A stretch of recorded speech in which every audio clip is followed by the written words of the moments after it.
quick passes because you're going to be a man-to-man. You got to win your quick routes. Brandon Ayuk, Christian McCaffrey. Those guys should have huge games, in my opinion. I do know that Tampa has really good linebackers.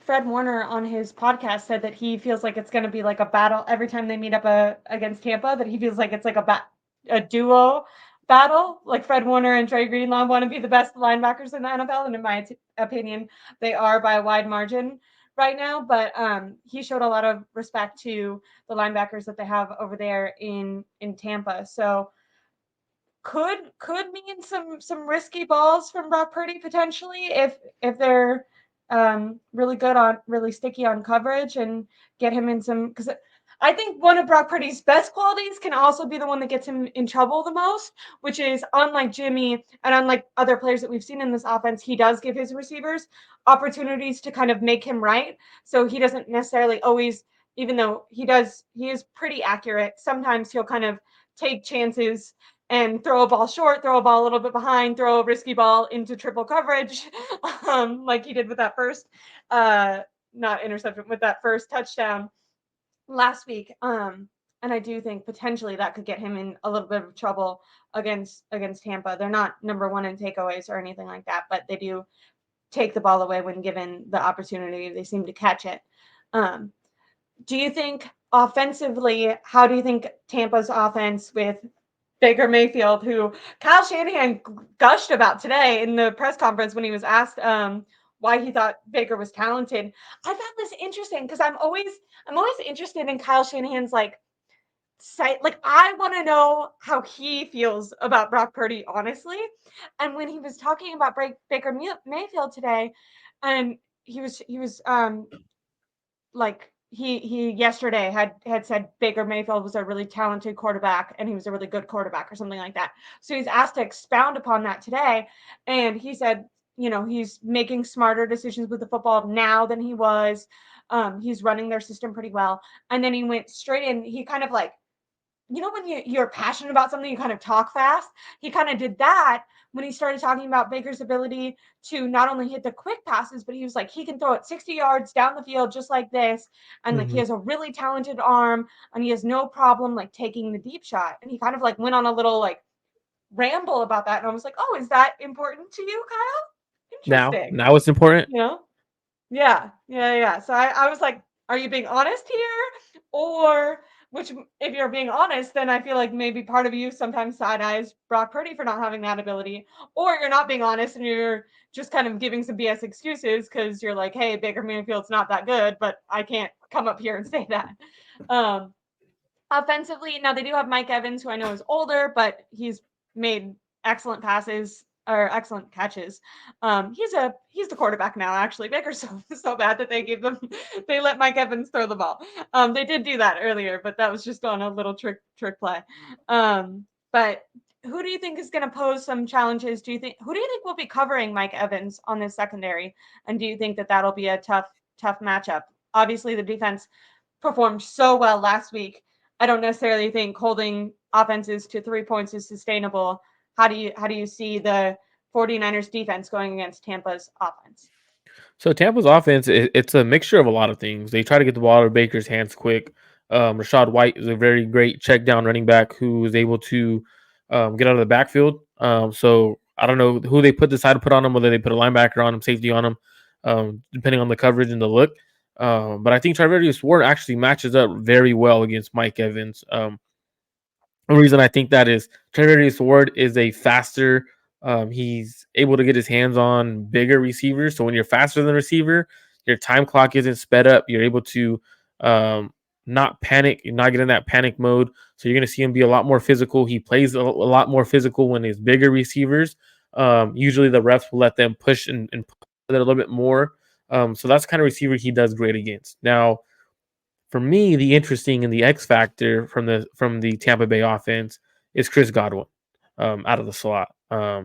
Now, whoever's in the slot, whether it's Isaiah Oliver, whether that's Fred Warner, sometimes lines up in the slot, or if they decide to put Denominal Lenore back in the slot, that's a tough matchup. I think, in my opinion, Chris Godwin's one of the best slot receivers in the NFL. He's that good of a receiver, so when you line him up on whoever it is, it's a tough matchup. So especially when you have the tight bunch formations from Mike Evans and Chris Godwin, tough matchup. Big guys, strong guys. Um, it's going to be a tough matchup if Avery Thomas is out there. I'm gonna be real. I thought Avery Thomas had a great game last week. So did I. Um, But do but you if think that that's because AFC teams maybe don't know to like? I do wonder if that was against the Rams, if they would have targeted him a little bit more, and maybe we would have seen a little bit more panic from Ambry Thomas right away. I don't think so. I don't think it's an AFC thing. I think when you're because even most coaches know like they do a scouting report on everyone. Like they don't just like watch the Yeah. starters. Potentially, if someone goes down, you got to know who's coming in for him, right? So, I think it's more so that he was playing great coverage. Like I went back to watch just him, and he was having some. It was some of it was teach tape. Like you go back and you could I like love that. show this to a younger kid. I'm like, this is how you're supposed to play corner. That's how good it was at times. That's Um, awesome. but when you have him going up against Mike Evans, who is a Yeah. strong, tall, physical receiver, Ambry Thomas has struggled at the catch point. Now, if you throw it up, Ambry Thomas, is he going to win that? I don't know. Um, Same thing with Chris Godwin. So for me, I'm just looking at it. I'm like, okay, how do the Niners match up? They match up well. Defense of line is going to have a better test against a better offensive line, in my opinion. But I think the 49ers are going to be able to take away what Baker wants to do. Baker wants to get the ball out quick. If the Mhm. 49ers could do the Yeah, he same has one things. of the quicker releases in the NFL right this year. He's been getting that's been what they've been doing to negate that. I think he has 17 quarterback sacks, which is like the same as Brock Purdy. So it's not like the most, it's not the least, but a way that they've been negating other teams' pass rushes, which people are already doing against the 49ers to kind of try to stop Nick Bosa. And Mhm. now they're definitely going to do it to try to stop the combination of Nick Bosa and Chase Young and Armstead and Javon Hargrave is to get that ball out quickly. But yeah, if hopefully the 49ers stick with more of that man coverage because I felt like that made, at least last week, that made the quarterback hold the ball a little bit longer. And just for James T's a comment, could you guys refresh my memory on Ambry Thomas's history? What did he do so much wrong? So essentially, Ambry Thomas during his rookie year, I thought he played well. He Me too. struggled at the catch It was point. promising. Yeah, it was But he something was I like always he like could build on. almost he was like in position. He sorry, in my opinion, his first year he was always like almost there or even sometimes there. Like I don't know. I was really looking forward to him going into his second year. That's Yeah, when more trouble came. same. I thought he was played well as rookie year. I thought he had opportunities to make plays. He just didn't do it. He was in position, just didn't make the play. Didn't execute the finish of the play. Year two struggled in training camp a little bit. Everyone thought he was going to be the starting corner, or he was going to compete for a starting corner spot. He ended up didn't, and then he struggled a little bit in camp. Struggled when he was on the field and it was more so everything now at that point. It wasn't like there was no flashes at that point. There was everything was going wrong for him, and it was confidence the and when you talk to corners and cornerback coaches, they all tell you the same thing. Putting a corner in a tough situation where he doesn't get the reps and doesn't get the feel for a game and everything like that, they tend to struggle. So now that he's back on the field, he's played well. How does he add to that? Like, so that's what I'm excited to see about. But it wasn't necessarily that he screw up so much. It was that his rookie year was promising. He had some nice flashes. He had a big interception to seal us, send us into the playoffs, week 18. And then outside of that, it was kind of like up and down. Like he would look flash a little bit, and then he would go back down. So a little bit of everything for Ambry Thomas, but I'm hoping he could be that bounce back guy. Yeah, absolutely. It seemed like going into his sophomore year that if he would have taken a step up, he would have still been a starter. Unfortunately, other players passed him. I think that offseason was a little bit difficult. I know a lot of the other corners put a lot of effort into refining their game, and Ambry Thomas had some stuff off the field wise that he needed to focus on, which was actually really commendable work that he was doing. But I think he got passed up, and then when he was given opportunities after that, he was kind of put in maybe not put in bad positions, but he wasn't able to live up to the moment for a while. So he started getting a reputation of whenever he did get his slim opportunities, he was kind of getting he was always giving up big plays. So people started kind of being like, get him off the field. But they took him off the field for a little bit. They gave him another opportunity a couple weeks later, and so far he showed up to the plate, and that is something that he should be extremely proud of. A lot of people, they can get in their heads. They're like, okay, I was given, I could have had a starter spot. I let it slip away, and you can get in your head. I think especially at that corner position, so much of it is confidence and attitude. So I think it shows a lot that he was able to kind of come back. And I thought that little moment, I know the sideline stuff doesn't matter that much with Steve Wilks, but I thought that moment after Ambry Thomas made that good play where he kind of went up to Wilks and he was, telling Wilks to remember that and remember what he just did. And, that Wilks can lead on him and he can rely on him. I thought, Is that whether or what not he that's said? Did he say remember? Like yeah, I yeah, saw the yeah. play, but The, I the didn't look. I camera, didn't look at the it. camera like zoomed into him, and he was like, remember that. I did that. Remember that. I need you. And he like grabbed him by the shirt. He's like, I need you to remember that. I Damn. thought that was dope. I thought See, that was really cool. that's a player calling his shot right there. Like, hey, like, Yeah. and that's a cool because Steve Wilks. So if you go back to training camp, Steve Wilks worked very closely with the corners. He worked very closely with Ambry in particular.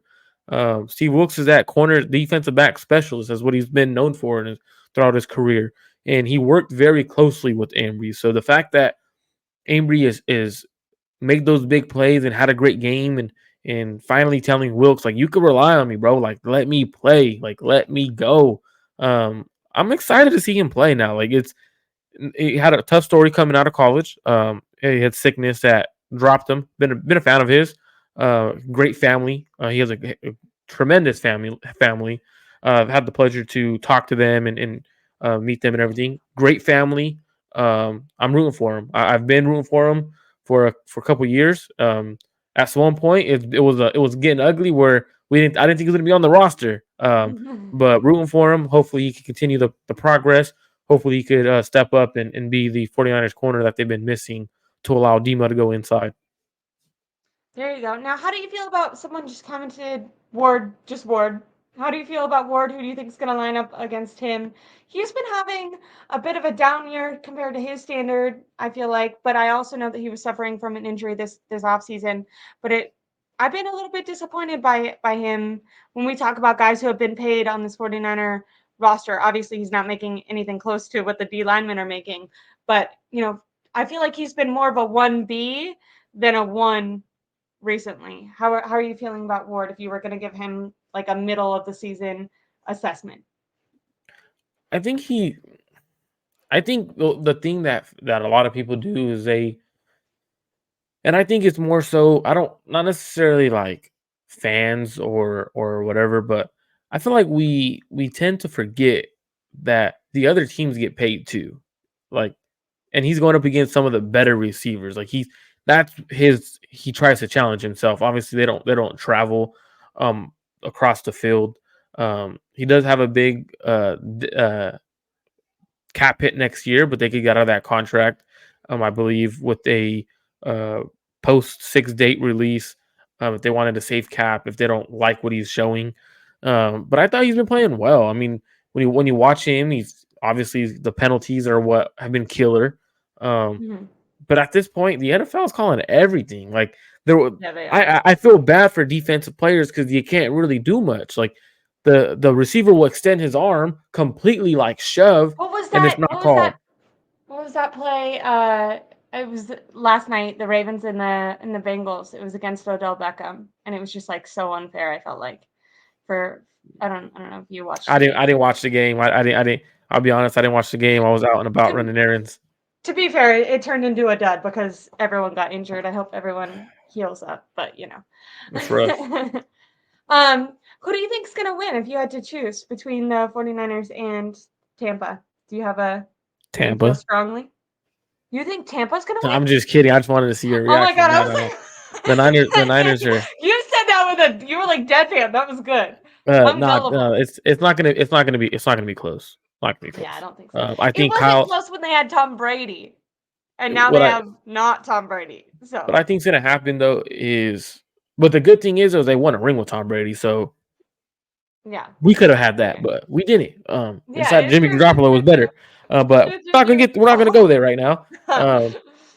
But looking at it, I think the good thing and the positives I see from this is um, the 49ers are just a better team. Kyle Shanahan's going to look at what Houston did to them, attacking them deep, and he's going to pick them apart deep. Their secondary isn't great. It has decent. They have some players in there, but watching them, it looks like they're not coached well. Like, be straight up, like they're not coached well defensively. There's at least their Yeah. secondary. Most of the big plays, I went back Todd to just to Bowles, what watch. the heck? Absolutely, Todd Bowles is interesting because he's a good defensive coordinator, but he hasn't been a good head coach. Yeah. Um, but going back and I was watching the CJ Stroud performance where he lit him up. It was quarters where he was lining them up in quarters, attacking them deep. You don't see that in quarters. Like quarters is literally to prevent you from attacking deep. The safeties were nowhere to be found, and that's to me where I was like, damn, like these safeties either aren't being coached right, they're reading the plays wrong. I don't know what's going on. But their secondary, I think Brandon Ayuk can have a big game. I think George Kittle can have a big game. Um, their secondary isn't like I'm saying, like it's not coached well, but they have players that can make plays, and that's where things can get dicey. Because if you think you could attack certain things, and don't get me wrong, CJ Stroud is a top 10 quarterback in this league Yeah, right he's now doing as we phenomenal. speak. Good for He is a D'Amico, man. he is probably in the MVP race if we're being honest. Now, he has more talent than Brock, so he can make some of the throws that he was making some of the throws that he was making. They were phenomenal with that Phenomenal. game. So I'm going off of it, looking at it. I think Kyle Shanahan picks them apart, and we see a lot of guys running open. I think the 49ers run away with this one. Christian McCaffrey should be used heavily in the screen game. Debo should be used in the screen game. Um, it really shouldn't be a close game. And if it is, we got issues if the 49ers offense isn't scoring or the defense is giving up points to Baker. Now they have weapons, don't get me wrong. Rashad White's respectable as a running back. But they have good receivers. Chris Godwin, Mike Evans, two really good receivers. But if we like play with fire, I'm gonna be shocked because if we lose to them or it's close, I'll be shocked. Like I'll be like, whoa. I'll look at the Niners. Put it this way: I will look at the Niners a tad differently, and the reason I will look at them Yeah. a tad differently is because you just came off a 3-game losing streak. You embarrassed a playoff team and with Trevor Lawrence at the quarterback position.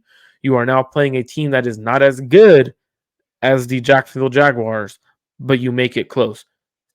As Fred Warner said, we're taking every game week by week. If you're taking it week by week, you're playing this team like they are the best team in the NFL. You should whip their ass because they're not that good. That's just how I'm looking at it. I think it's going to be at least a 14-point game. We win by 14. I don't really give scores, but I think we win by 14. I know the spread is 10, so I'm not a betting man. But if I was to bet against the spread, I'm taking the over. I think the Niners are going to win by more than 10 points. I love that. I love that confidence. I think you're right. I think first of all, it would be a letdown for me because Fred Warner talked about even though there obviously were scheme adjustments that they made on defense, but Fred Warner said that in his opinion, the number one reason that the 49ers performed so much better coming out of the bye week was because it was a shift in their mentality and like a mental switch that they made. So it would make me pretty disappointed if they felt like they had to kind of be these underdogs that like Which is, how it would be pretty annoying if they had to be up and down all season in order to be successful. You kind of yeah. hope that they used that last game to be like, hey, we need to set a foundation and a standard of what we're going to play like for the rest of the season. And it doesn't matter who our competition is. We're not going to play down to them. We're going to play and keep this same intensity throughout. Like, it would be nice to me if they were up, by 2-3 touchdowns in the fourth quarter and they can start pulling out guys because it's going to be a short week. To me, that's what you want to do. You want to get Christian McCaffrey out of the game as soon as Mhm. possible. So I hope that they I kind don't of think that'll come happen. out. Kyle doesn't sound like he wants to play anyone else but Christian McCaffrey. Yeah. He asked there was a question asked about Jordan Mason. He was like, "Why? Why would I play him?" Like, I great thought that question. question. Great I thought that was question. a phenomenal question. Let's Um, talk about that. What is up with why does Kyle Shanahan today? He was asked why is Jordan Mason